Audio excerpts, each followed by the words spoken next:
আগুনটা লেগেছে না, থানায় গেছি আমি আর সেই বাচ্চু ডাক্তার, পুলিশ সঙ্গে সঙ্গে 5 মিনিটে লাগিয়ে চলে এলো, উদ্ধার করে বেরিয়ে ফায়ার ব্রিগেডে লাগবে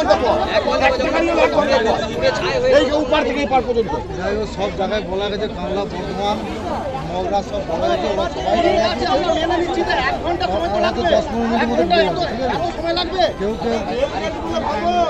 শুক্রবার রাতে পূর্ব বর্ধমান জেলার মেমারিতে ঘটে গেল এক ভয়াবহ অগ্নিকাণ্ড। রাত 11:15 নাগাদ মেমারির হাটপুকুর এলাকায় একটি ইলেকট্রিক স্কুটি ম্যানুফ্যাকচারিং কারখানায় আচমকাই আগুন লেগে যায়। মুহূর্তের মধ্যে আগুন ব্যাপকভাবে ছড়িয়ে পড়ে চারপাশে। ঘটনার খবর পেয়ে দ্রুত ঘটনাস্থলে পৌঁছায় মেমারি থানার পুলিশ ও দমকল বাহিনীর ইঞ্জিন। শুরু হয় আগুন নিয়ন্ত্রণে আনার চেষ্টা। শেষ পাওয়া খবর অনুযায়ী এখনো পর্যন্ত আগুন পুরোপুরি নিয়ন্ত্রণে আনা সম্ভব হয়নি। দাদা কি হয়েছে এখানে? এখানে হঠাৎ আমি খেয়ে দিয়ে উঠলাম, দেখছি হঠাৎ একটা আগুন বিশাল বড় একটা লেগেছে। এখানে ফ্যাক্টরি আগে সুপার ইন্ডিয়া মিল ছিল, এখন এটা ইলেকট্রিক স্কুটি একটা ফ্যাক্টরি তৈরি হয়েছে। ইলেকট্রিক স্কুটি এখন এখানে ম্যানুফ্যাকচার হয়। তো হঠাৎ দেখছি বিশাল দাও দাও করে আগুন উঠেছে। তারপর এখানে পিছনে বসতি আছে এবং লাস্টের আগুনটা লাস্টের বিল্ডিংটাই লেগেছে। তো বস্তিগুলোকে এখন সাইড করা হয়েছে, সব এখন খুব ভয়ে আছে, সব যেদিকে পালিয়েছে এবং ফায়ার ব্রিগেড গাড়ি আসা হয়েছে। ফায়ার ব্রিগেড গাড়ি এখন আগুন নেভাচ্ছে এবং পুলিশও এসছে, সবাই এসছে, কিন্তু এখন আগুন এখনও পর্যন্ত নেভাতে পারিনি।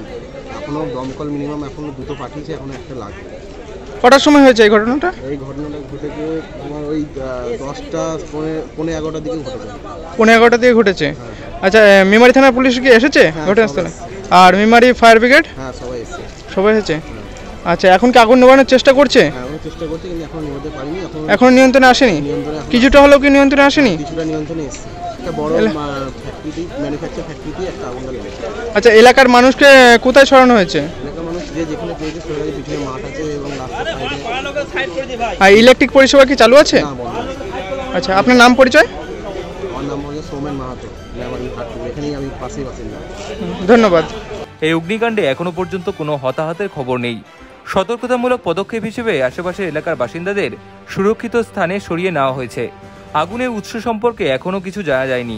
প্রাথমিকভাবে বিদ্যুৎ সংক্রান্ত ত্রুটি থেকে আগুন লাগতে পারে বলে অনুমান করা হলেও তদন্তের পরেই সঠিক কারণ জানা যাবে বলে জানিয়েছে পুলিশ ও দমকল বিভাগ। পূর্ব বর্ধমান জেলার এই ঘটনায় ব্যাপক চাঞ্চল্য ছড়িয়ে পড়েছে এলাকা জুড়ে। পরিস্থিতির ওপর কড়া নজর রাখছে প্রশাসন।